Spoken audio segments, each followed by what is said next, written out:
Okay. Whew.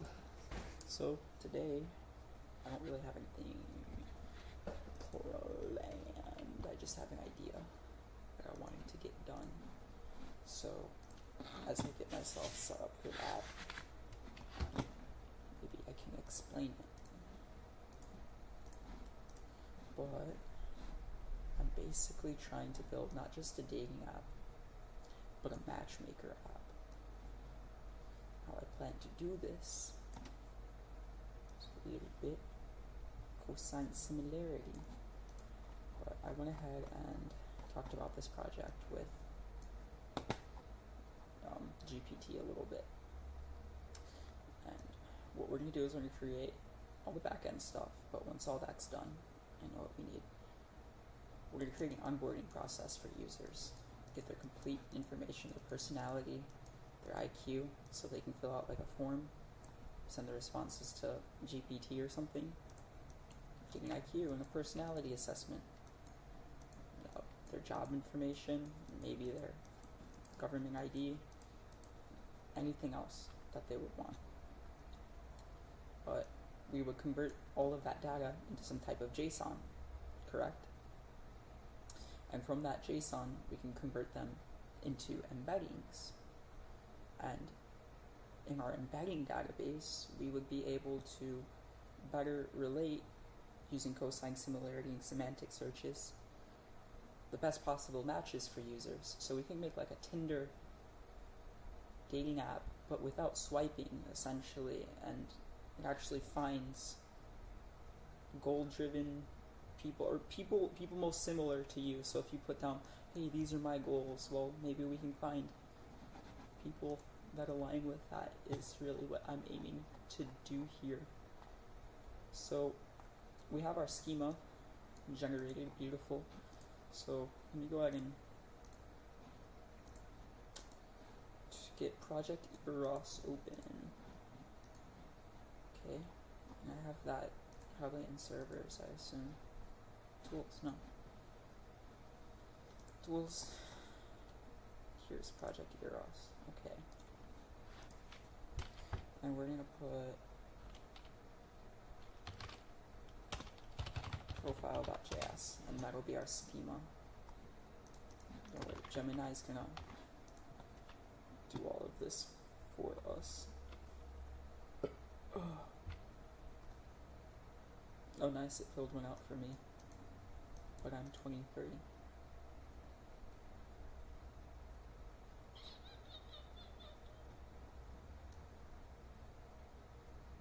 Yeah, pretty accurate. Anyways, we'll put this as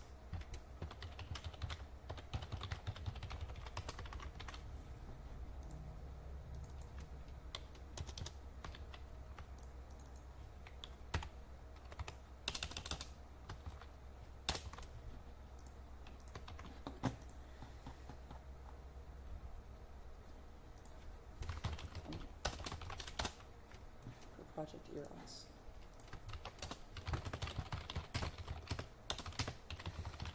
As MVP in raw terms, everything we would need to have the backend logic to make this / system a reality. My goal is to have a very easy to use application with onboarding for users to get their IQ, personality, but also input their goals, desires, ambitions, anything along those lines. With a better image on the user, and once we have some demo users created, well, then we can possibly start matchmaking, but I want to have the MVP code for this all done before we do the user interface. We need the ability to grab all profiles, the ability to grab a profile, the ability to CRUD within a profile.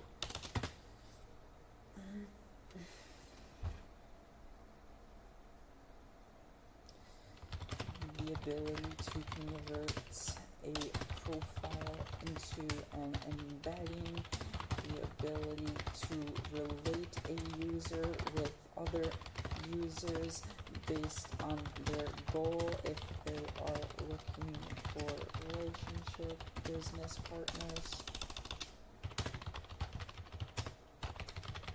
or simply friends.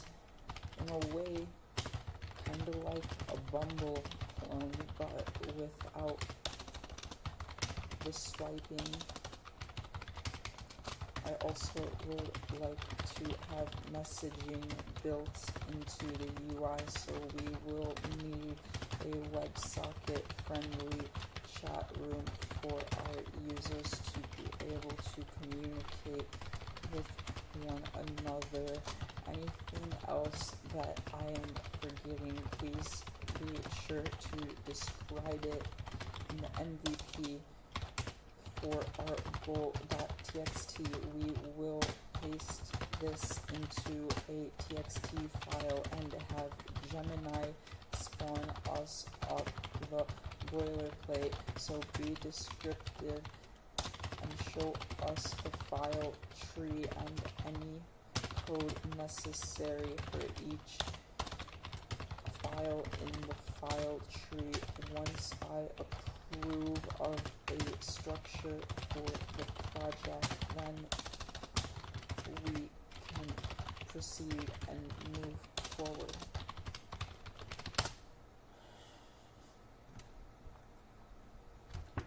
Prompt engineering, it's a skill.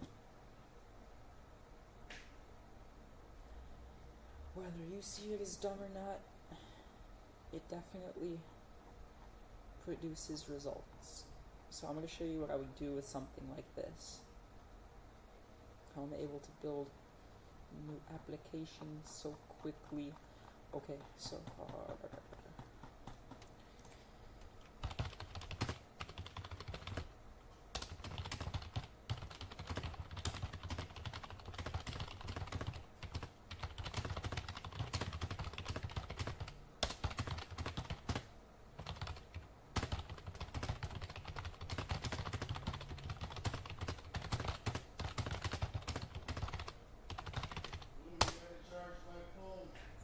coming.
Okay, so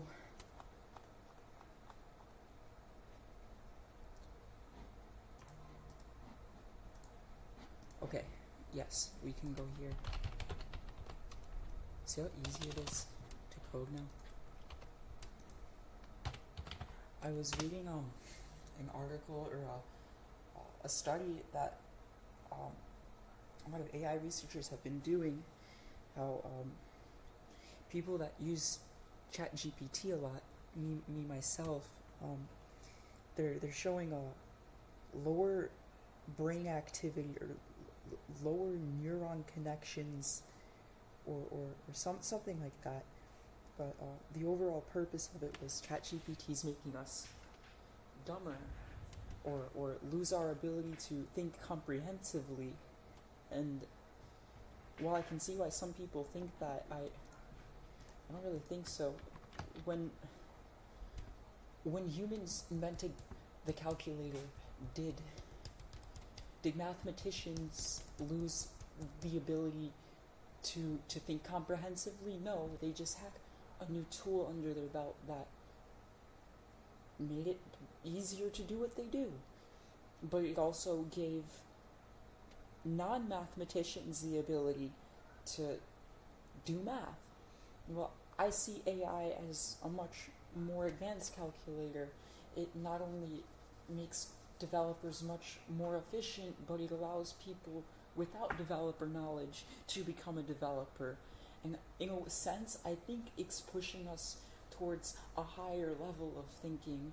We're not thinking so like modularly like we were before ChatGPT became a thing. You would usually find yourself in really, really small bits of code at a time, doing one little thing, next little thing.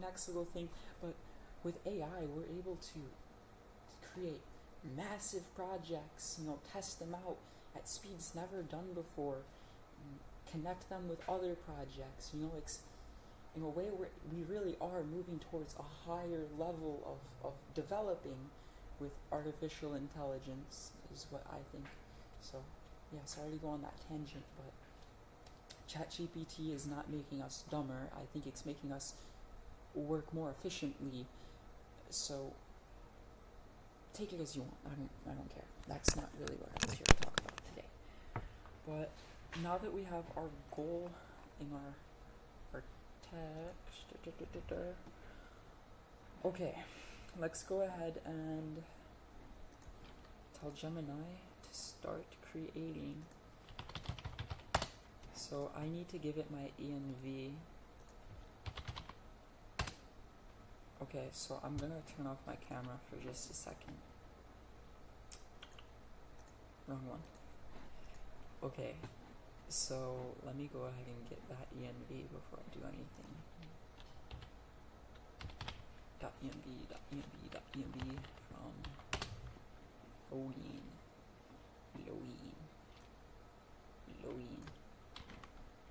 Project Eros. Let's go.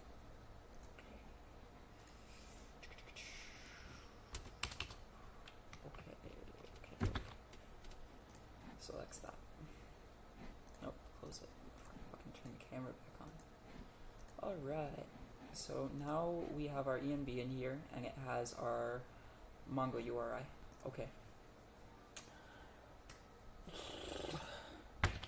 Defined in our @goal.txt, please read and generate the MVP for our application. We want it without a user interface for now, but we want to make sure it works. So after generating the structure for the MVP and the code for the MVP, craft us a set of tests for the MVP and make sure that our code is passing the test. Try to make everything as modular and reusable across any other Node.js related project we do in the future. We also would like to include a folder for docs which will hold MD files for every documentation necessary, and not every. I did that before because it makes it loop actually do everything. We'll hold MD files to explain the core MVP. Each explain MD file with a main readme.md in the root directory. Okay, so while that generates, I'm gonna go and get high as fuck. Out in the back.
Well, that generates. We have to start thinking about the onboarding process.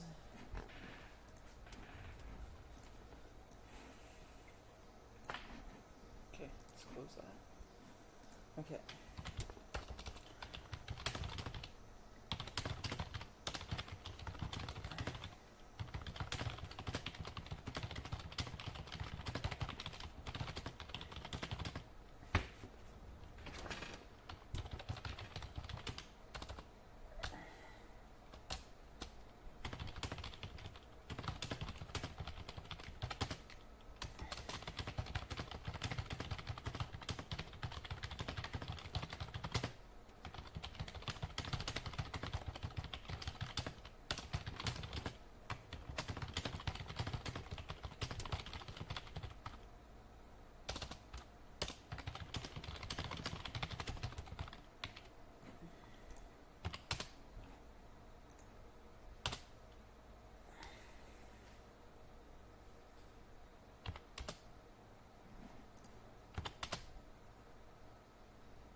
Account setup. Full name optional. Okay. Step 1 for account setup, we're going to use Leumas login.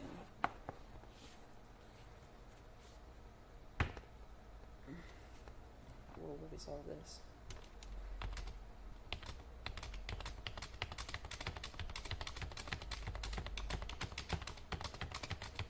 This is programming nowadays.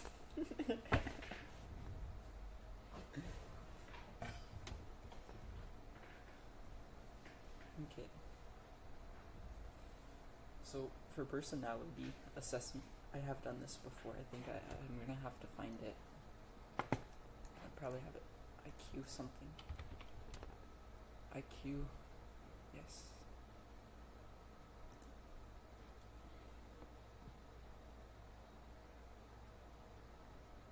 I don't want to use this for it. I want every person to get their own quiz. So we're just going to have to spawn a new generative router for that. I'll make it standalone. Why? Because I'm crazy.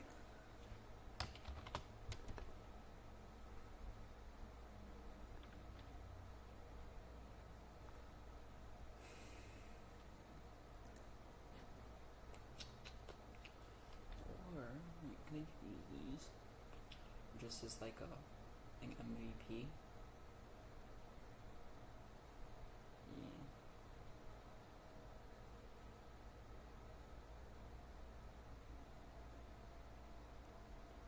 Just to get the idea out there, yes. And we can have ChatGPT analyze the answers, but I want it to be free response answers, not multiple choice IQ.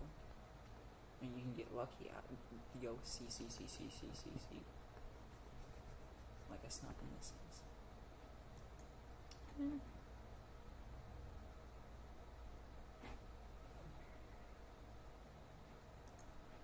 Anyways.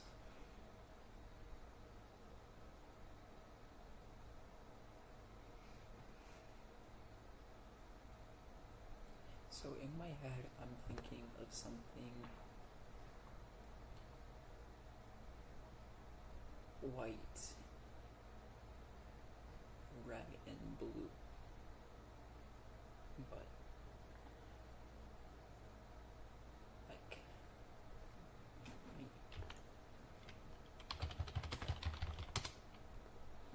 I'm not gonna use GPT for this one. I want what I'm seeing. More towards the green, yes. Something like a minty blue, yes. I don't really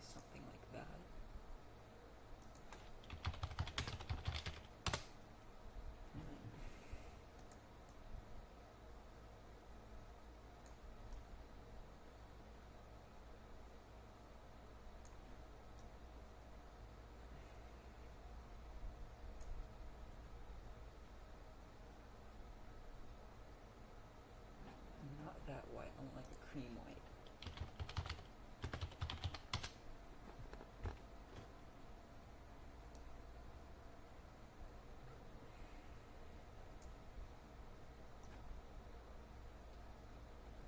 Yes.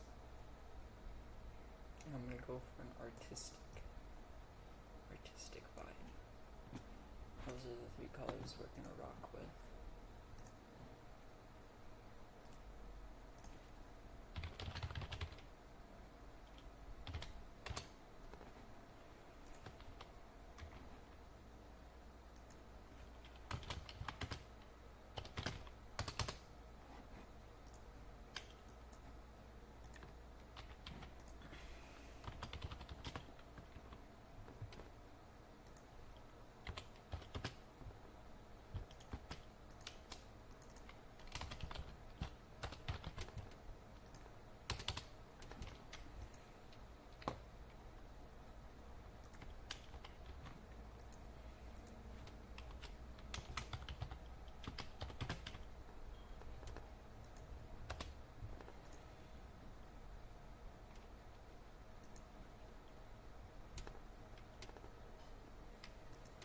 These would be like the accent colors.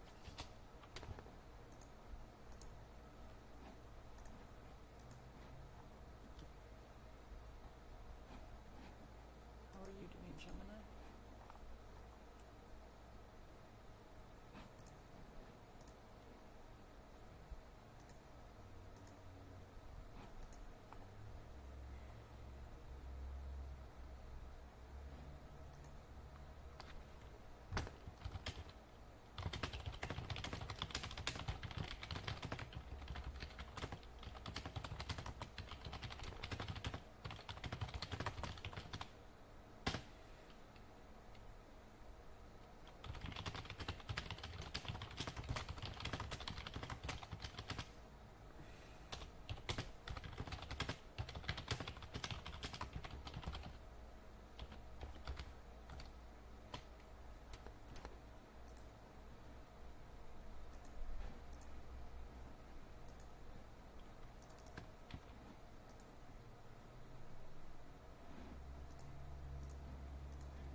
I'm asking it for a logo, and we're going to start generating.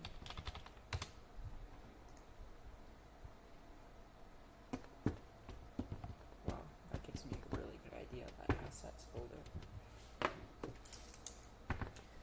Like how every folder folder includes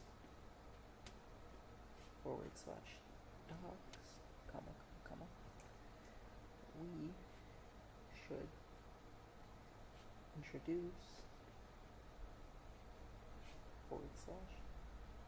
/assets for branding medias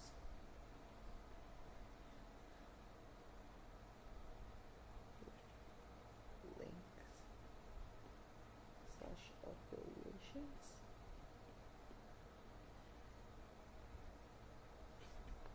as well as, most importantly,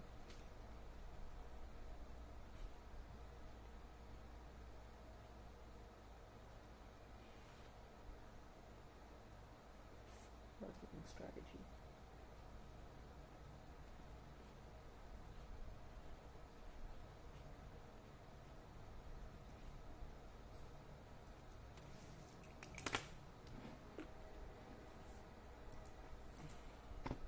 My famous yet. No, not yet.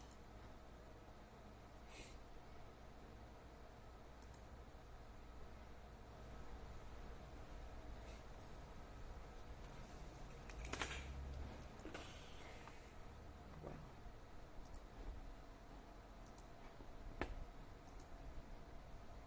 No, stupid logo. I don't want a heart.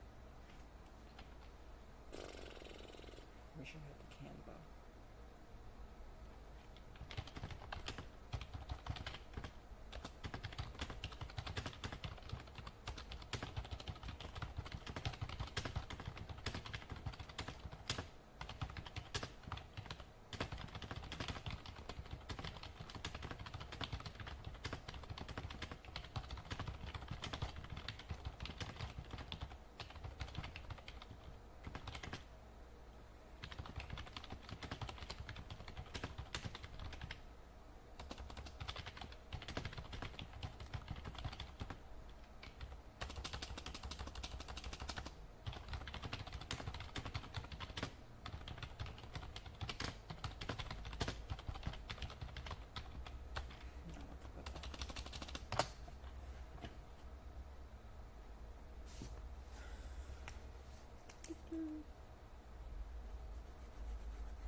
That was my car.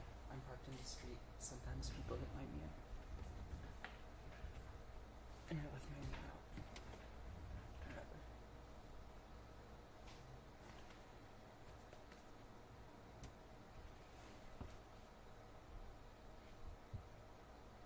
Earthquake strikes New Jersey. Let's check that out. Let's check the news.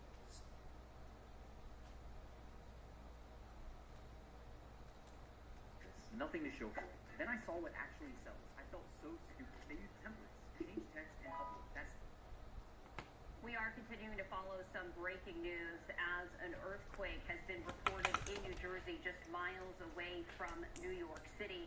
I did want to share this social media post from Fox 5 New York saying a 2.7 magnitude earthquake reportedly struck New Jersey just outside of New York City at around 12:11 p.m. according to the U.S. Geological Survey. Meanwhile, this is a live look right here, courtesy of EarthCam of New Jersey. You can see the wind whipping around right there, but the water, thankfully, is remaining calm. So the latest information is this: a 2.7 magnitude earthquake reportedly hit New Jersey just outside of New York City today, according to the U.S. Geological Survey. The earthquake itself happened near Hillsdale, New Jersey. That is about 25 miles northwest of Midtown Manhattan. So the latitude and longitude of the quake's epicenter point was an address on Viola Terrace in nearby Westwood, if you are familiar with that area. And reaction at this hour continues to pour in from folks who felt the shaking. In fact, one user on X posted, "Why did my building just shake again?" The Bergen County's Office of Emergency Management is now assessing damage, but so far, no damage has been reported. No injuries have been reported either. And to give you greater context, this particular earthquake, the 2.7, comes just days after a 3.0 magnitude earthquake shook the New York metropolitan area on Saturday night. That was felt throughout New York City all the way up until Connecticut, according to the Associated Press. In that particular instance, there were no reports of serious injuries or significant damage. But as you can imagine, there is concern over structural integrity. Could any damages have been buildings? Could they have been compromised? Tunnels, etc. right there. Given the density of this area, as we take a look at this is a beautiful skyline of New York City. Millions of people live in this area, and so even though it's a relatively mild earthquake at 2.7 magnitude, and unfortunately that live look just shifted away from there, we're going to head back to New Jersey right now. There continues to be the concern because it is so heavily densely populated. So officials right now, working to determine, whether there are any structural integrity issues of the sort. Right now, though, no reports of any damage or injuries. Now, earthquakes along the East Coast are not uncommon, with this region experiencing an earthquake once every couple of years, but this is two in just a number of days. So we did want to share the very latest with you, and also sharing this with you as well. This is a social media post from the New York City Emergency Management saying that the 2.7 earthquake has been reported to have occurred in New Jersey. Tremors may have been felt in parts of New York City. Right now, the New York City Emergency Management is monitoring for impacts and coordinating with agency partners. So we did want to share that with you. We are continuing to follow this, and the USGS Earthquakes platform also sharing this as well. The 2.7 magnitude earthquake striking Hillsdale, New Jersey, just miles away from Manhattan right there. So two earthquakes in just a number of days. We were speaking with Fox Weather a little bit earlier on after the first earthquake, and they were saying aftershocks could happen, but given the relatively small scale of these earthquakes, they wouldn't be too much of a concern. However, always something to be aware of. We are going to step away for another break. We do have a number of events that we are keeping a very close eye on. You'll still have common days, but this is not one of them. A few weeks a year, you'll discover the most uncommon times of life. The Cuisinart air fryer toast oven is your canvas of self-expression. It heats evenly and is much faster than the oven, because you shouldn't have to wait to enjoy whatever this is.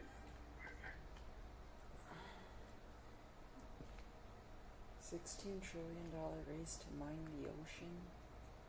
Russia's on the warpath, and if successful in Ukraine is unlikely to stop there. Lithuania, with EU support, has shut off the flow of military and economic material to the Russian enclave of Kaliningrad, triggering a threat of invasion by Russia in retaliation. A world away, China flexes its muscles as it threatens the United States and their continued support for The Taiwan. fastest Fears of World introduction War to III are growing by the reinforcement day. moon. Anyway, with deep Q networks, you basically take Q learning, but swap out the table for a neural network. The table takes input, states, and actions, and output and evaluation, and you can go and adjust it.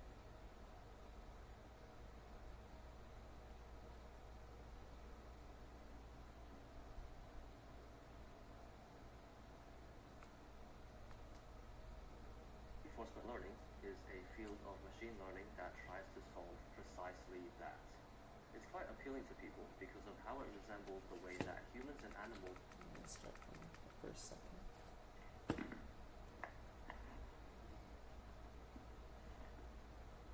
How would I teach a robot to tie a shoe? Computers are good at doing exactly what you tell them to do, which is both a blessing and a curse. If I want to add two very large numbers, that's perfect. But if I want a computer or robot to do everyday tasks like tie a shoe, fold a t-shirt, or even just walking, it's impossible to specify exactly how to move its joints and interact with the environment, and exactly what the forces, masses, and friction of the physical world are. Reinforcement learning is a field of machine learning that tries to solve precisely that. It's quite appealing to people because of how it resembles the way that humans and animals learn in the physical world, through trial and error and using positive and negative rewards to reinforce the behaviors that you want and punish the behaviors that you don't want. In recent years, some of the achievements of reinforcement learning include learning to play Atari games in 2013, defeating top human Go players in 2016 with AlphaGo, defeating professional Dota 2 players in 2018 with OpenAI 5, solving a Rubik's Cube with a robot hands by OpenAI in 2019, certain applications in robot dogs, self-driving, fine-tuning language models, etc., and all those AI learns to YouTube videos, of which I have made one as well. This video is over an hour long, very dense in information and not very entertaining. Its purpose is to help those who are interested learn as much of reinforcement learning as possible, as easily as possible, and as fast as possible. This is because I think that this technology and field of study will be very important in the next few decades, when artificial intelligence gradually brings its capabilities to the physical world, and I want to make the knowledge as accessible as possible to all people. We will go over much of the foundational theory and math, while demonstrating it in practice with a series of example tasks that gradually increase in complexity. That will be the bulk of the video. Then, following that, we will cover the interesting correlations between reinforcement learning and neuroscience, and how the brain works. And then, we will talk about the aspects in which reinforcement learning is still lacking, and some of the directions of future research that I think will be of great help.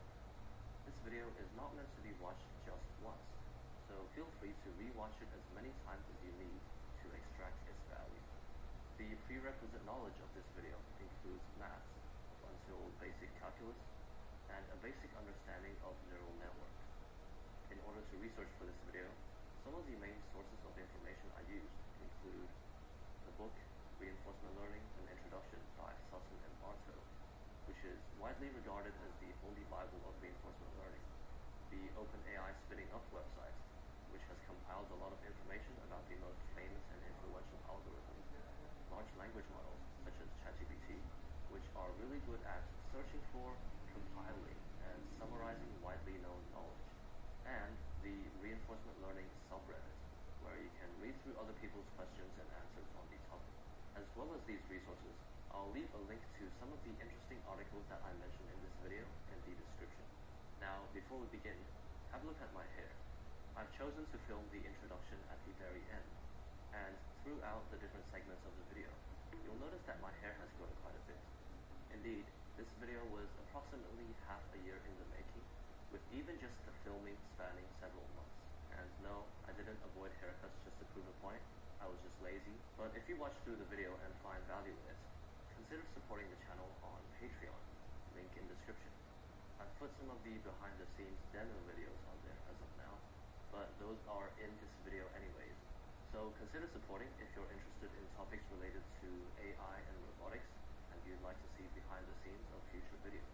With that being said, let's get started.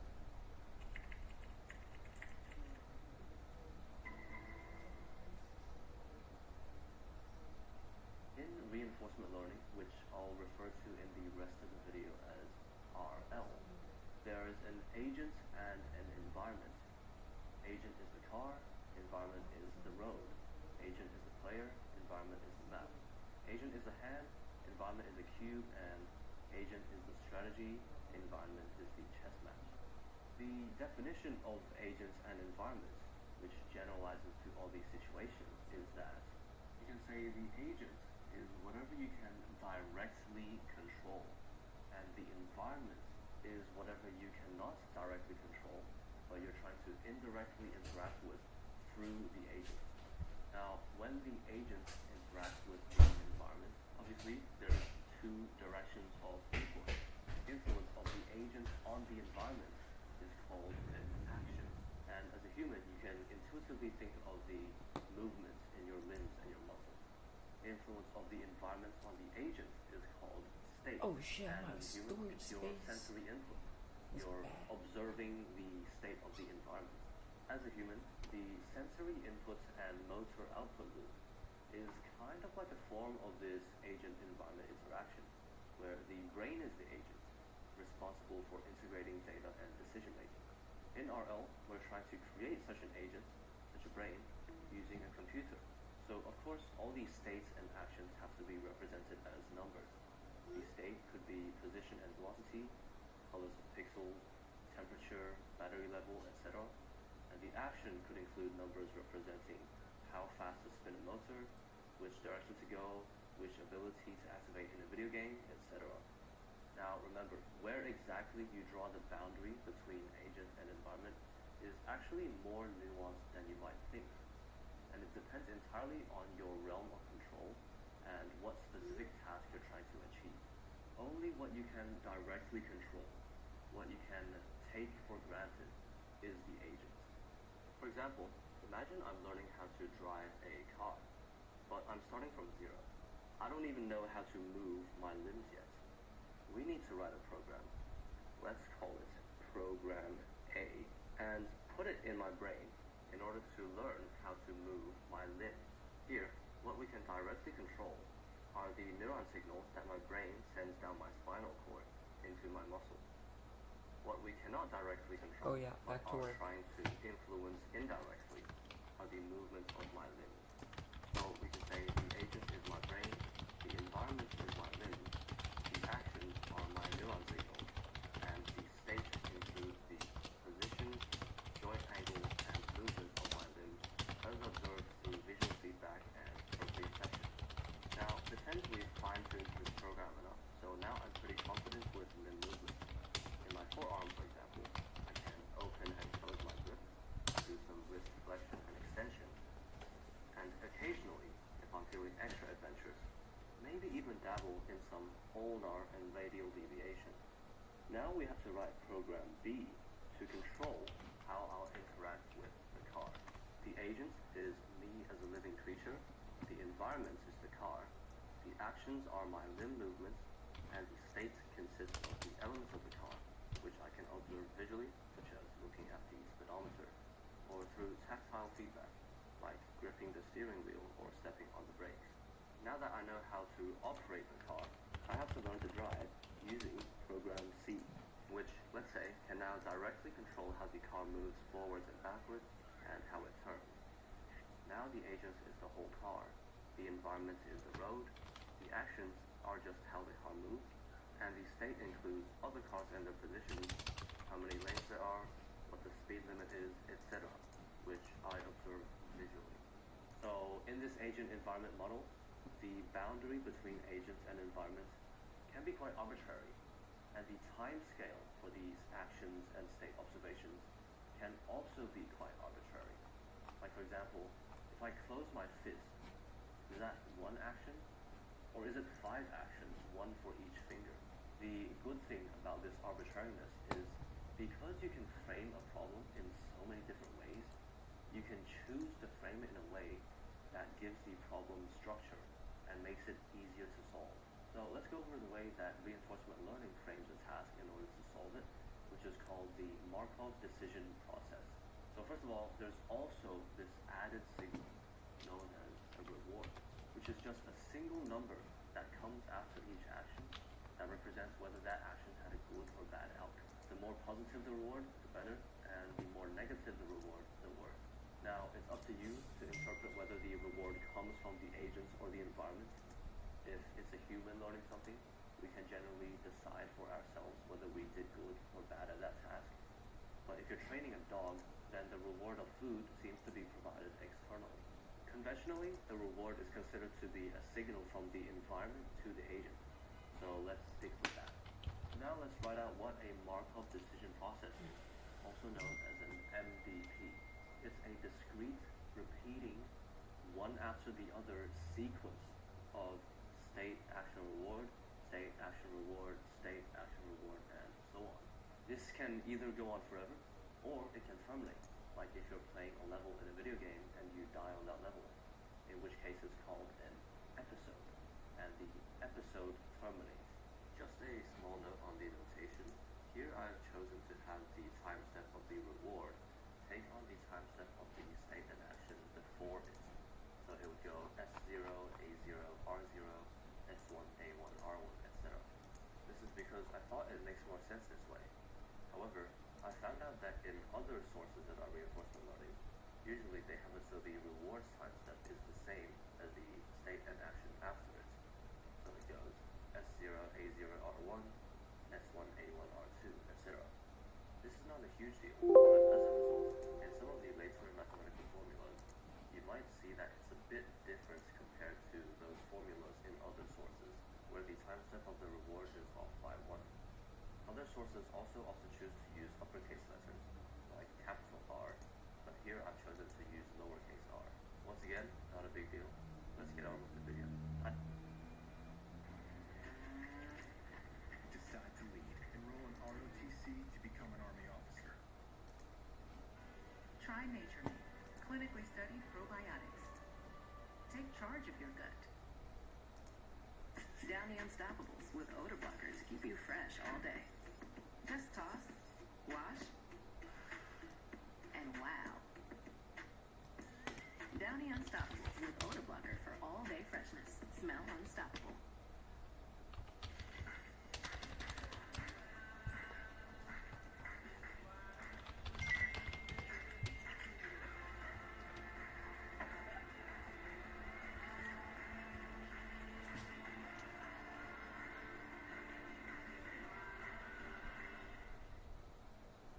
Want a sleep that stays up to 5 washes? It's possible. Garnier presents Fructis Sleep and Stay Serum, patented water-resistant technology to block out frizz for ultra-glassy sleep that stays up to 5 washes.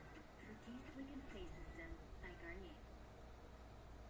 Ideally, this sequence must follow a rule called the Markov property, which means that each state is only dependent on its immediately previous state, and not any other states. For example, if you're making a robot to catch a ball, and you've designed it so that the state information it receives only includes its position, then it's unclear what the next state will be, because it's unclear in which direction and how fast the ball is moving. You would have to look at multiple consecutive states to deduce that information. If instead you also included the velocity in the state information, then it would follow the Markov property, and each state is only determined by the immediately previous one.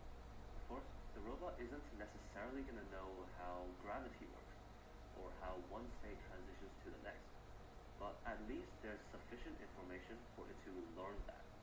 Now, MDPs, are they perfect? Do they apply to every single situation? Probably not. First of all, lots of RL methods rely on this Markov property so that they can just go off of the most recent state to decide on the next action and keep it simple. But obviously, not all situations are going to satisfy this Markov property. And if we have certain states that depend on more previous states, then the tools that we develop using this framework aren't going to work as well. Also, with a simple sequence like this, it's hard to deal with varying timescales. If you want to work on the scale of individual muscle movements in one moment, and then in the next moment zoom out to, let's say, which city to drive to, then you'd probably need a more complex framework than that. Another thing is, there's only one single number as a reward thing. If you're doing tasks that are more nuanced and can be evaluated in multiple aspects, then maybe having only a single number as a feedback for each action can be a bit limiting. But this is pretty much the best that we've been able to come up with so far, and basically all of reinforcement learning is built on the foundation of MVPs. Maybe in the future, someone could figure out a way that works better. Maybe that could be you, the viewer. But anyways, let's talk about some of the maths in an MVP. Within an MVP, the ultimate goal of the agent is to figure out how to, for any given time step, use an input state to decide on an output action in a way that maximizes the total subsequent reward over time. So let's cover these two mathematical constructs: the strategy that takes a state and decides on an action, and the cumulative reward over time. The strategy, we call that the policy function, represented by the symbol I. You can intuitively think of it as a mathematical function that takes a state as an input and gives an action as an output. But technically, the notation for this policy function is usually written a bit differently to allow it to have some randomness. As in, given the same state, the policy can produce a range of different actions, each with their own probability. The randomness is important for exploring different strategies. So RL people usually write the policy function as giving the probability of picking a certain action, given, this vertical bar is a conditional, given that you're in a certain state. Now the next thing, the total cumulative reward, is called the return, represented by capital G with a subscript T. The subscript T represents which time step it's for. So for example, if we're talking about the sum of rewards starting from R1, then that would be G1. This is just all the rewards added up, starting from time step T, and progressively multiplied by this discount factor gamma in increasing power. Now, gamma is just a number between 0 and 1, and this can be lowered to make rewards in the future less significant, perhaps because the future is inherently harder to predict. So maybe you'd want that to factor less into your decision making. Or gamma can just be set to 1, in which case this would be an undiscounted sum. But then it would only work for terminating episodes, or else it'll just add up into infinity. Of course, it's better to try to maximize the total reward over time instead of just the immediate reward for a single time step, because what gets you more reward immediately might make you get less reward later on, kind of like delayed gratification.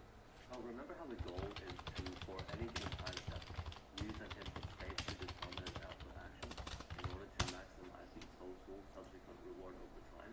Using this mathematical terminology now, we can instead say that the goal is to find the policy which maximizes return.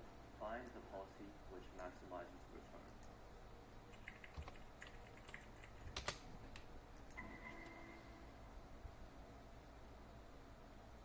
Alright, let's try applying this to a practical example. Usually, when you're teaching RL, you start with some sort of task involving a grid, and we're going to do that too. The reason is that even though no real-life problem will ever be this simple, in a grid, each stage corresponds to a single square, so it's really easy to visualize and demonstrate some key concepts, like the exploration-exploitation trade-off, temporal difference, the credit assignment problem, world model, and sample efficiency. Using our simple grid demo, we're going to go through what each of these terms mean, how they relate to each other, and why they're important for reinforcement learning. We have a maze. Well, a really simple one, just one wall, but let's still call it a maze, where the agent starts on a certain cell and must get to the target cell by moving up, down, left, or right, and it cannot move through the wall. The maximum episode length is 20, so the episode terminates when it either reaches the target or when it's been going for 20 steps already and still hasn't reached the target. Let's start thinking about how we can apply the theory we've developed so far and train this task as a Markov decision process. But first, we'll need to define a state, action, and reward. So each state will be two numbers representing the x-y coordinates that the agent is on. Each action will be a single number between 0 and 3 representing either up, down, left, or right. The reward after each action will be 0 if the agent enters the target cell, or -1 otherwise, which makes it so that the goal is to arrive at the target as fast as possible. So here we can talk about our first concept, which is world models. As humans, we can obviously see the whole maze at a glance and immediately figure out how to solve it. Because we understand that these states represent coordinates, the actions represent directions, and how the reward works, we know that if you're in the state of 0, 0, and you pick the action of 3, representing right, that you'll move into 1, 0, and get a reward of -1. We also know that in 1, 1, if you pick 3 and try to move right, then you'll stay there because there's a wall in front of it. If the agent also understands this, then we say that it has a world model, or a model of the environment. Mathematically, this just means having access to this function, sometimes denoted as P, which tells you, given that you picked a certain action in a certain state, what reward and next state will it lead to? Or more precisely, to account for some randomness in the environment, what's the probability of any next state and reward given a combination of being in a certain state and picking a certain action? A function like this is an example of a world model. I was doing everything wrong. 6 months of this, nothing to show for it. Then I saw what actually sells. I felt so stupid. They use templates, change text, and upload. That's literally it. Let me prove just how simple this really is. Let me show you how fast I can make money with templates. Let's open Fiddle and go straight to the trending template section. I'll choose this one, and I'm going to change the text, illustration, and colors to fit my niche. Now, watch this. I'll duplicate that design and change the text and elements again. And we'll do that again for this design, and once more for this one. Now I've got 4 designs in about 2 minutes worth of work. Then I can upload them to my shop, and within a few days, some of these designs will have multiple cents. It can really beat that. 4 designs, 2 minutes, 0 design skills needed. While you're viewing this, someone just bought the new Steak Happening. This is the entire business. Find a template, change words, make money.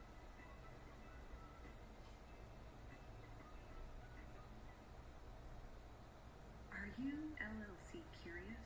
Wondering, is it time to make my business official? With Busy, forming your LLC is simple, fast, and starts at $0. You just pay the state fee. No confusing jargon, no hidden fees. Just your dream, one step closer to reality. So, what are you waiting for? Satisfy your curiosity, because you're not just curious, you're LLC ready. Understands how the world works makes a massive difference to how well it can learn to do tasks, which obviously makes sense.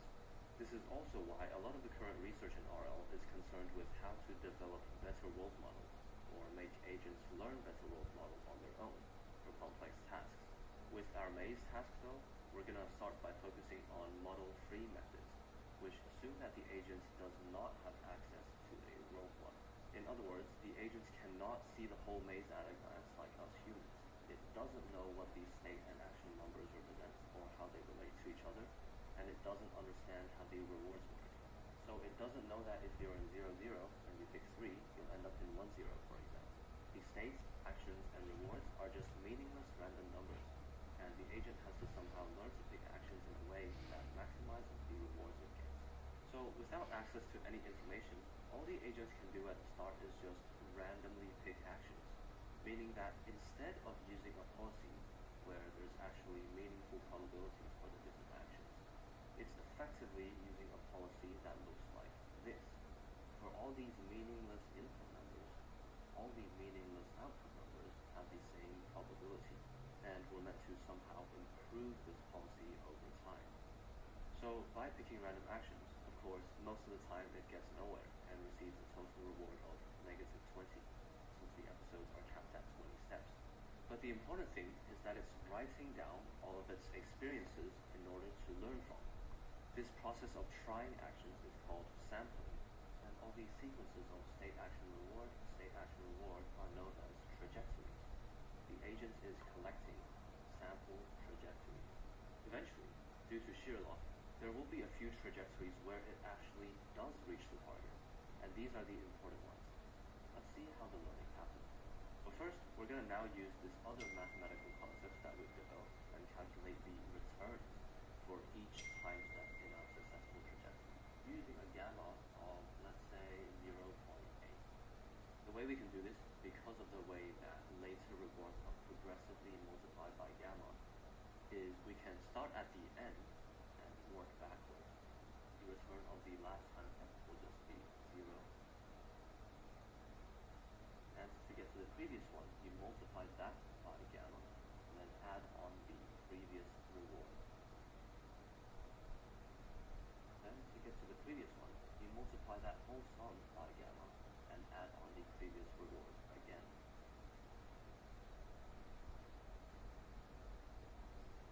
Then you repeat. In the end, you'll find that even though this is a successful trajectory, all the returns are negative because all the rewards are negative, obviously, except for when the agent reaches the target. But in the unsuccessful trajectories, all the calculated returns are going to be even more negative because the agent never reaches the target, so it keeps collecting the -1 rewards for the full 20 time steps. So now that we have all our sample trajectories and we've calculated the returns for each time step, we have to somehow use these experiences to achieve a better policy. There are different ways that you can go about this. You can directly work with these probabilities, for example. Push the probability up for actions that have good returns, and push the probability down for actions that have bad returns. That would be called a policy gradient method. Gradient meaning rate of change, and we have to calculate how much to change the policy based on which actions are good and which actions are bad. But doing that requires us to know what's considered good and what's considered bad. Consider this example where we have 3 actions, initially all having the same probability. Let's say we collect a lot of sample trajectories, and on average, action 1 gives a return of -5, action 2 gives a return of 0, and the third action gives a return of 5. Then it's pretty straightforward. You push the probability for action 1 down, keep action 2 roughly the same, and then push action 3 up. But what if instead action 1 gave 5, action 2 gave 10, and action 3 gave 15? Or what if it's 95, 100, and 105? Or if it's like our main example, where everything's negative. See, the issue here is not that all 3 numbers are positive or negative, and you can't increase or decrease all probabilities and still have them add up to 1. When you're actually using policy gradient method, the effect on the probabilities is more like a tug of war, especially with neural networks, which have this thing called a softmax function that makes sure everything adds up to 1. The real issue is that proportionally, the effects are now different. 10 to 15 is a 50% increase, while 100 to 105 is only a 5% increase. What we want is for all cases to have the same effect, because an increase of 5 is an increase of 5 no matter what, especially since within the same environment, maybe some states are just better on average, and some states are just worse on average, no matter what action you take. So what we need is these things called value functions as our baselines, which keep track of the average return you should expect to get when you're following a certain policy, and help evaluate how good or bad states and actions are.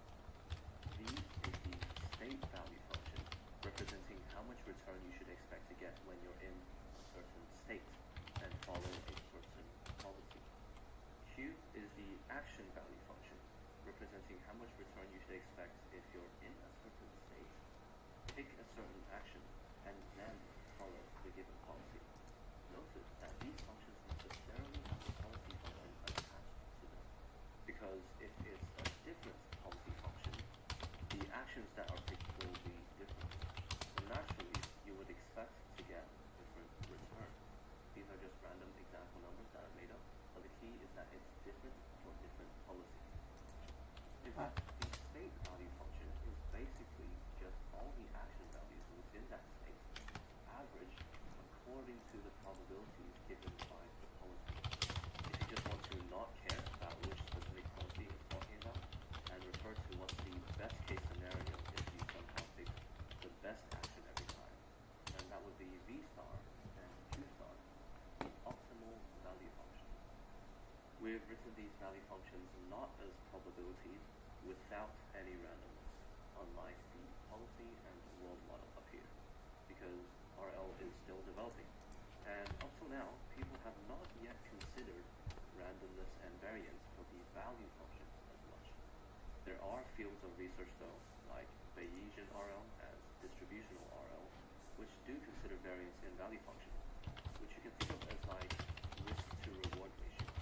So then how good a state or action is, but also how uncertain that goodness is. There are so many unanswered questions in RL. But anyways, that's our value function. Once we have our value functions, then we can improve our policy. And now we have a few different options as to how we do this. First, we could just use the policy gradient method we talked about before without using a value function baseline. There's issues with that, as we've said, with the different averages, it doesn't work that well. And then we could also use the policy gradient method with a baseline, such as our state value function, to compare with all the different returns in the same state. Now this works better as all these cases with different averages can be made to all have the same effect. But it turns out there's also another method, which is instead to just look at the action value function and pick the action with the highest estimate every time. In other words, the policy doesn't keep track of different probabilities anymore. 100% of the probability just goes to the action with the highest estimate. Well, not quite, because some randomness is needed, or else there will be issues, as we'll see.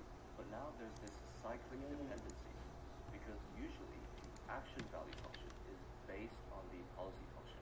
But now the policy function is also based on the action value function.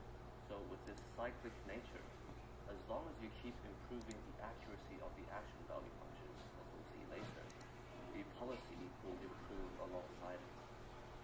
Out of the three methods, you can essentially think of the first method as being more dependent on the policy function, the last method as being more dependent on a value function, and the middle method as being a balance between the two, taking the best of both worlds between the policy and the value function.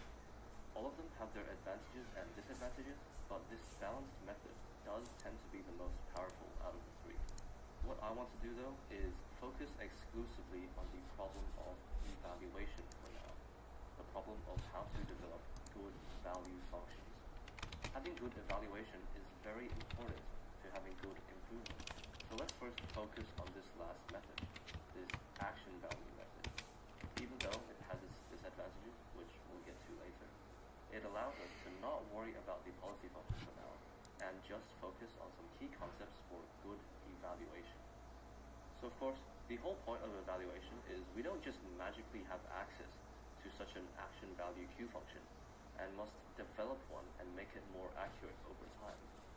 The simplest way we can do this is just to take the trajectories we selected, and then average out the return values for each combination of state and action. We can imagine that for every possible state action, the output of this Q function will initially be set to 0, as shown in this table. Of course, the agent has no knowledge that the table is supposed to be a 5x3 grid, like so I set it up like this just to show the values that will actually end up changing. That is so frustrating. So with every new return value, remember we're working backwards, so let's say this is negative 1, which would correspond to this right here. We would move the value for that specific state action pair towards this result by a small amount, let's say 2%. Now in this case, since they're both 0, it wouldn't matter, but it would be with a calculation like this. 0 plus 0 minus 0 times 10%, which is 0.1. This is an example of how we could gradually adjust these values. Of course, it will be 0, so nothing will change. So let's say the previous one was 3, 1, and 3. The result is minus 1, so we would say 0 plus minus 1 minus 0 times 3.1. And then we would update our table with this new result. Now for the sake of time, I'm not going to do all of the values, but just to demonstrate, here we have two instances of the same action value pair, 1, 0, 3. So for example, first of all, it would be minus 4.57, so that our result is now minus 0.457. And then when we get to the other one, now we have minus 0.57, because it's what value was originally there, but the new result of minus 4.73 minus the existing value, and then times 0.1. So the new value is now more negative and adjusted towards whatever result we are using. So this constant shifting of our values towards these new results by a small amount is how everything gets averaged over time. And over many iterations, the good states and actions will end up having a good value of this function, and the bad states and actions will have bad value. Ideally, eventually, it'll be able to approach our actual environment. Obviously, the states that are closer to our target should have better let's run the simulation for lots and lots of episodes. In the beginning, the trajectories don't really get anything. But what you see is, over time, the Q function that we are developing, which evaluates the policy, becomes more accurate. And because it becomes more accurate, the policy, which picks the best action based on the Q function, also improves. But because the policy improves, the Q function is now evaluating a slightly different policy and has to become more accurate for the new policy yet again. And then after that, the policy improves again. Because of this cyclic dependence between the policy and the Q function, the improvement happens in a cycle known as generalized policy iteration. Eventually, the goal is for the Q function to approach the Q star function, where it accounts for the best scenarios out of all the different ways of taking action. Then, naturally, the policy based on this optimal Q star function will also be the optimal policy. Here in the corner, we have some results. You need to add a how the Leumas agent login. improves. But oftentimes in RL, you track improvement using total undiscounted reward, as opposed to discounted return, which is what's used for the training. That's not too important, but what is more important is this variable over here, called epsilon. And what it does is help maintain a balance between exploration and exploitation. This is one of the downsides of this action value method. The reason the agent was able to develop the value function in the first place was by following a random policy and gaining all these diverse experiences. That's known as exploration. But once it actually wants to use the value function to perform better and get more rewards, known as exploitation, then if it just picks the action with the highest value every time, then there's no randomness anymore. The probability distribution ends up being one action having 100% probability and all the other actions having 0. When you're improving in RL, what you need is a balance between exploration and exploitation, so that you can both try out different things to improve and also take advantage of that improvement to perform well. Now, with policy gradients method, that is not a concern. Since you're adjusting a whole bunch of different probabilities, you'll naturally have some randomness, even if certain actions tend to be more optimal. But with this action value method, where you're just picking the best one, you have to use this cap called epsilon greedy to kind of artificially infuse some randomness in that case. Basically, epsilon represents the proportion of the time where the agent takes a random action, and it's supposed to gradually decrease. For example, you might have epsilon start off as 0.9, meaning you pick randomly 90% of the time and pick optimally 10%. This is because the agent thinks its optimal is not very accurate at the start. But then, as time goes on, the action value method becomes more accurate. Epsilon gradually decreases to 0.1, which is 10% random, 90% optimal. This method that we just published is known as a Monte-Carlo method, which, according to Wikipedia, is just a computational algorithm that relies on repeated random sampling to obtain numerical results. We used random sample trajectories to figure out what the value of the Q function should be. Now, let's look at what the limitations of this method are and what we can improve upon.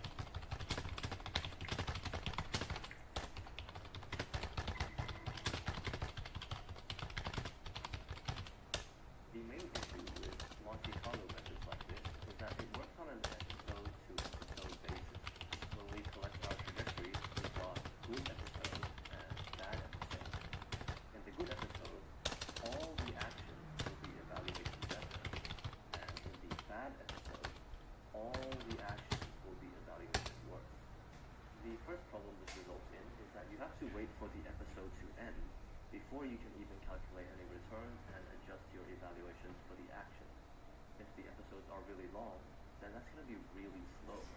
And if it's a continuing task, meaning it just keeps on going and doesn't terminate, then this method won't even work.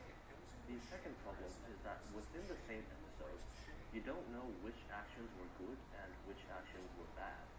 Take our successful trajectory, for example. If we draw out what the path actually looks like on the maze, then it's clear that some actions were the right decision and some were not.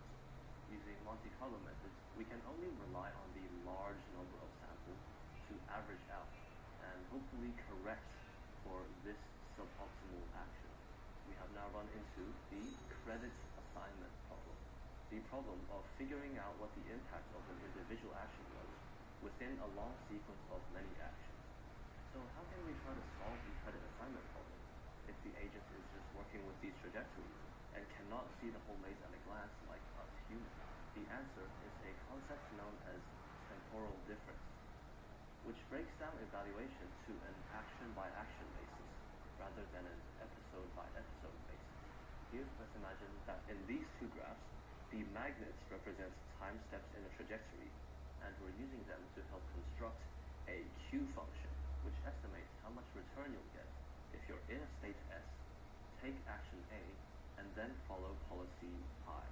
In Monte Carlo methods, you're directly calculating the returns in an absolute sense by adding up all these subsequent rewards like we've done on paper with these trajectories in order to contribute to this estimate.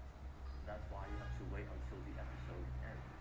However, in a temporal difference method, even though we're still trying to construct an estimate of the return, we don't directly calculate the returns by adding up all the subsequent rewards.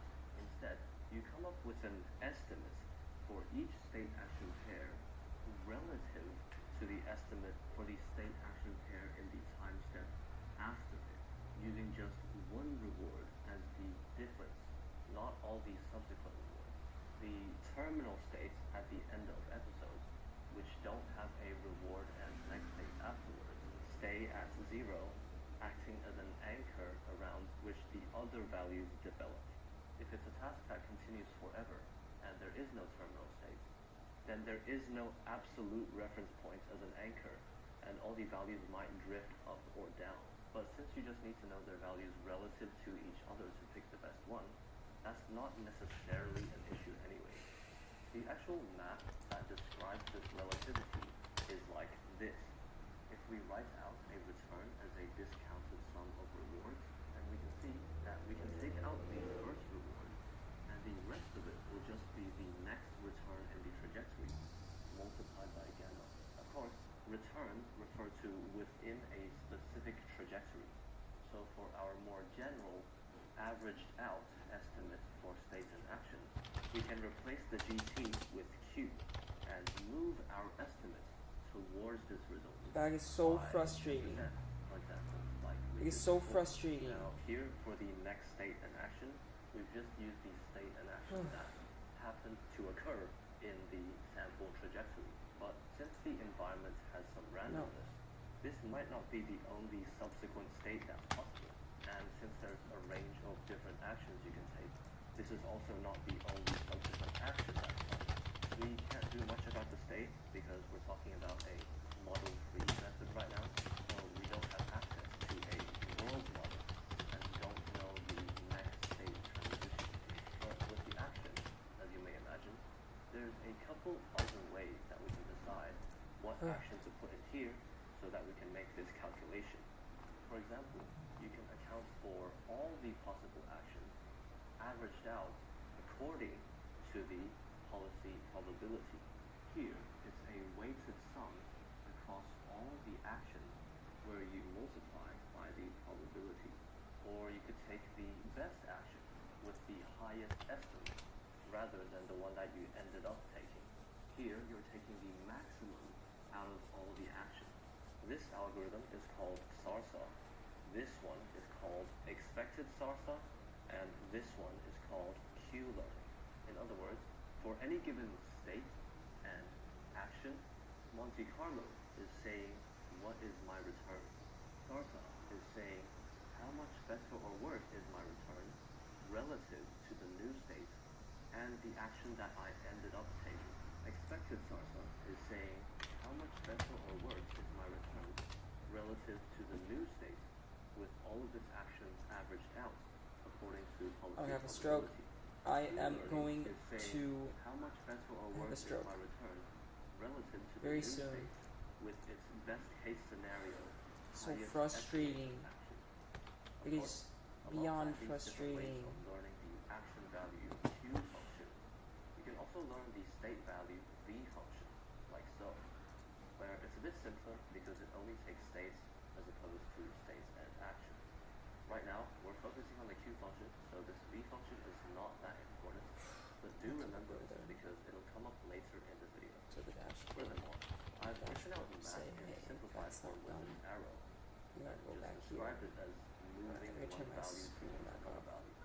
But mathematically, it's like this, where you Oh, assign yeah, to yeah. your estimates what it originally was, plus the difference between the targets and the initial value, multiplied by some sort of learning rate alpha, which we've used 0.14 up until now. Anyways, that's just the actual math of it, if you're curious. Now, notice how a Q function is usually supposed to have a pi attached to it, because it's evaluating for that given policy. But here, for these different ways of constructing estimates, I haven't put a pi on them, and that's because they are estimating different things. For SARSUM and expected SARSUM, notice how we're constructing the estimates based on what action the policy ended up taking, or what action it's expected to take based on the policy's probability. In these two cases, since the estimates are based on the policy pi, then it's estimating Q pi.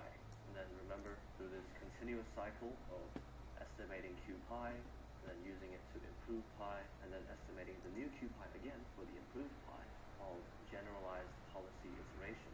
Eventually, Q pi will become the optimal Q function, Q star, and pi will become the optimal policy. But for Q learning, if we're constructing the estimate based on the best action to take in the next state, then it's no longer dependent on any policy like the other two.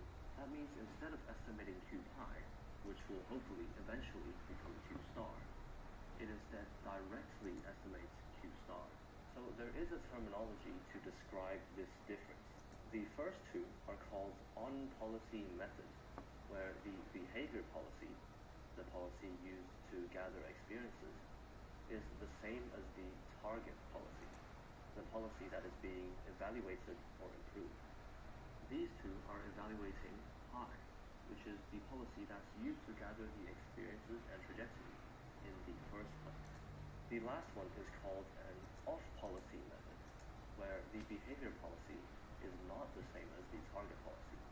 It still uses the policy pi to gather experiences, but it's not trying to evaluate policy pi. It's instead trying to evaluate the optimal policy directly. So Monte Carlo, SARSA, expected SARSA, and Q learning, all these methods differ in their sample efficiency. What that means is the number of samples, either the number of episodes or the number of time steps that it takes to get good at a task. If, for the same task, one method requires 100 episodes to get good at it, and another method requires only 50 episodes, then the 50 episode method is more sample efficient, and that's what we want. Usually, Monte Carlo is the least sample efficient, because the other three have taken advantage of temporal difference, and it has not. Then it's usually followed by SARSA, which is more sample efficient, and then expected SARSA, which is even more sample efficient, and then finally Q learning, which is the most sample efficient, because it has taken advantage of both temporal difference and off-policy learning. Now, off-policy has its advantages What the and fuck? disadvantages, There we go. but this sample efficiency is sometimes one of the advantages of off-policy learning.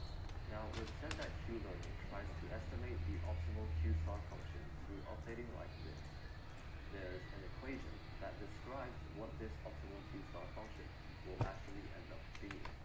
Remember how the environment is random, and after you take a certain action, you won't always end up getting the exact same reward or the exact same next state. And this is of course described by the world model function that gives the probability of the different rewards and next states, which we don't have access to. Well, if you do Q learning with enough sample trajectories, it will average out, and you will end up approximating this optimal Q star function, which is supposed to be the expected value of this relationship we have been trying to capture. The expected value is just a weighted average, similar to an expected SARSA, but this time according to the probabilities in the environment. meaning that even though we don't have access to this world model, the samples we collect will still average out according to it. Furthermore, aside from this expected value, the expression inside it expresses a property called Bellman's principle of optimality, which, if you look on Wikipedia, is a quote from some guy called Richard Bellman, who was figuring out some of this math back in the 1950s.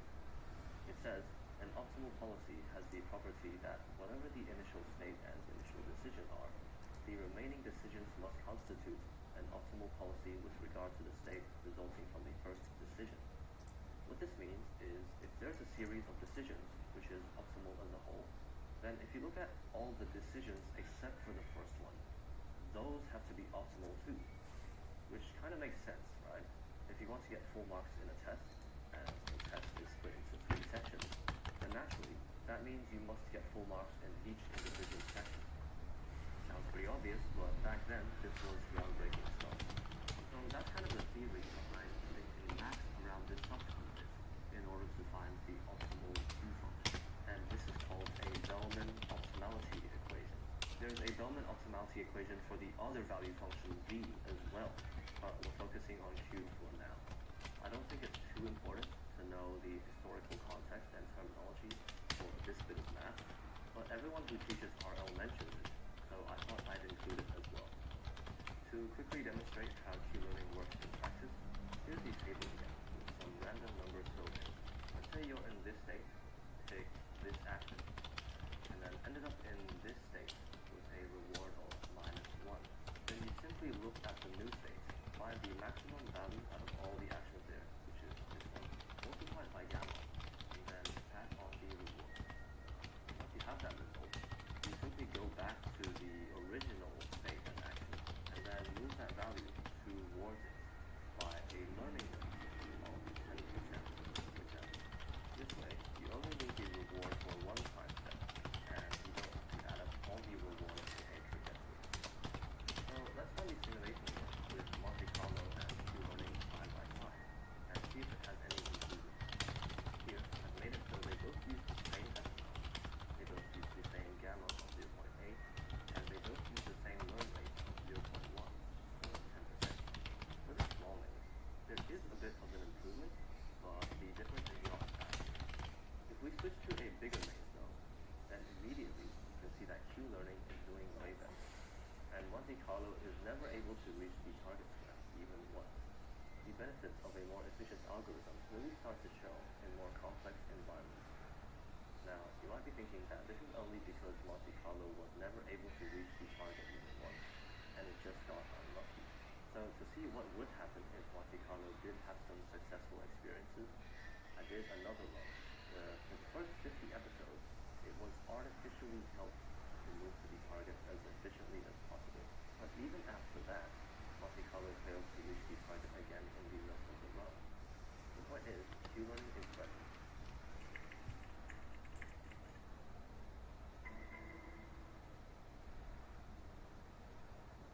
So now that we've gotten up to Q learning, which is more sample efficient than the other ones, we have finally gotten good enough at the fundamentals that we can slap on a neural network and move past this grid example.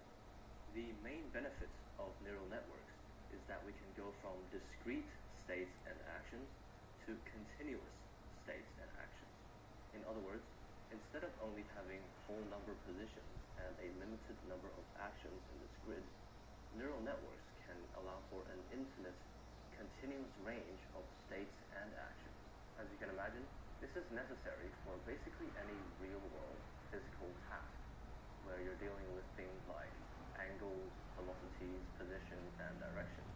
It's impossible to use a table for continuous states and actions, because you can't have an infinitely big table. The first algorithm we'll look at is called Deep Q Network, or DQN, which takes us halfway there, as in it can allow for continuous states, but not continuous actions. So we'll try and solve a task called Lunar Lander, where you're supposed to activate the engines on this 2D spaceship and try to land it in the middle. The task is designed so that there's 3 engines, which are either on or off, and you can only turn on one at a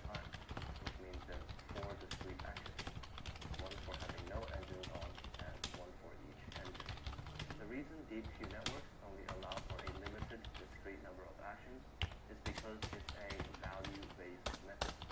Remember how there's methods that are more reliant on the policy function, methods that are more reliant on value function, and methods that are a balance between the two?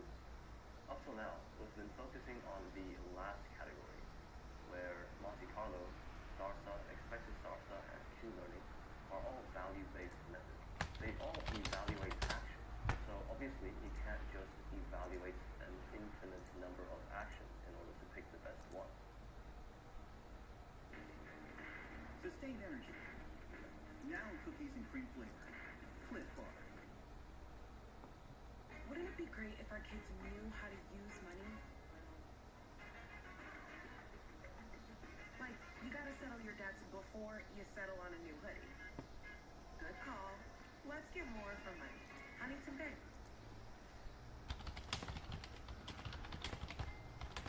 A CRM shouldn't weigh your budget down. It should lift your team's profit. A CRM shouldn't hide fees. It should save you money. A CRM shouldn't slam you with add-ons. It should work with the tools you need. A CRM shouldn't leave you in the dark. I'm It hungry. should deliver insights clear as day. Get started for free. Choose from thousands of realistic voices to use in your content.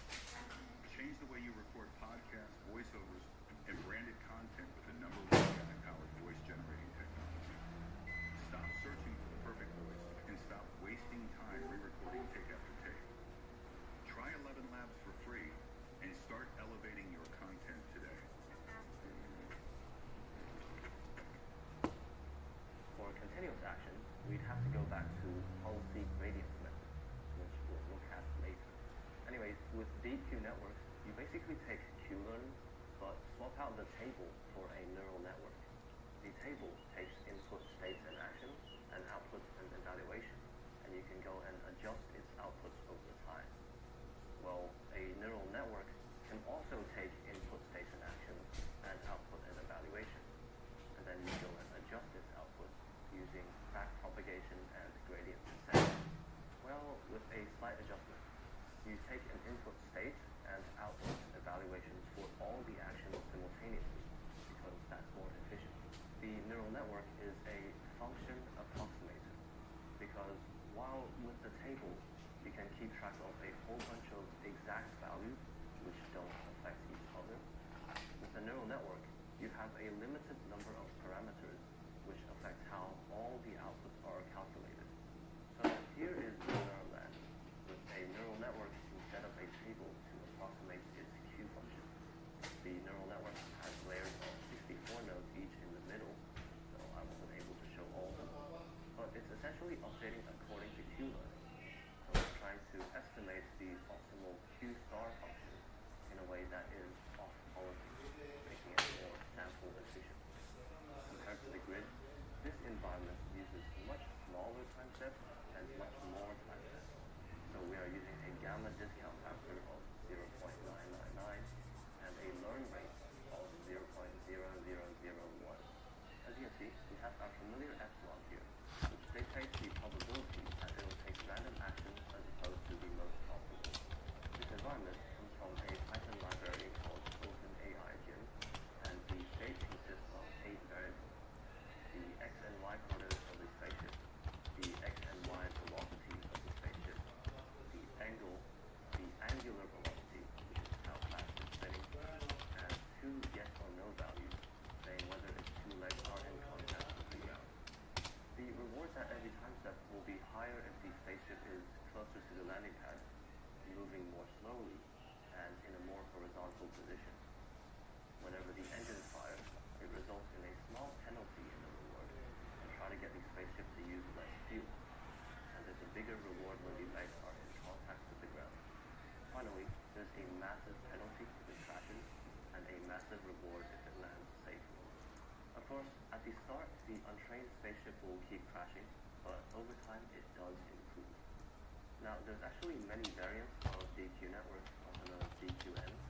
There's double DQN, dueling DQN, rainbow DQN, etc. these algorithms all differ in the little tricks that they do, but fundamentally, Yeah, very soon. Q learning and replacing the table with neural Are networks. you ready? I can drop you off. Using this normal DQN, If you're ready, I can drop you off and come back, because I wanted to stay here the night. learning uses a couple of these tricks. Let me know when you're ready. Target network and a replay buffer. But that's outside the scope of this video. We won't go into all of those tricks. After around 100 episodes, the spaceship has gotten pretty good and pretty consistent as well. It doesn't crash anymore. It stays upright. And whenever it veers off to the side, because there's a random force that's applied to it at the start of every episode to make it more challenging, it's able to slowly readjust and move back into the middle before landing. So let's try and visualize what the network has learned. Here's some examples of outputs from a network trained on lunar landing. I've laid it out so that this rectangular area corresponds to the x and y coordinates of the spaceship, which is the first two numbers in the state. And the other numbers in the state can be altered down here using sliders. As you can see, it's been trained to the point where you can understand the outputs reasonably well. So when the spaceship is not moving, completely horizontal and not rotating, then it'll not fire any engine if it's right above the target. When it's off to the left, it'll fire its left engine to move back towards the right. When it's off to the right, it'll fire its right engine to move back towards the left. And if it's too far down, it'll fire its down engine to move back up. Other than that, most things make sense, but not everything. If the x velocity is positive, so it's moving to the right, Screw the onboarding. We can do this all from the dashboard.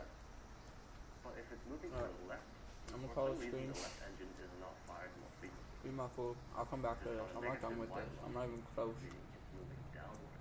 But It's more likely yeah. to fire its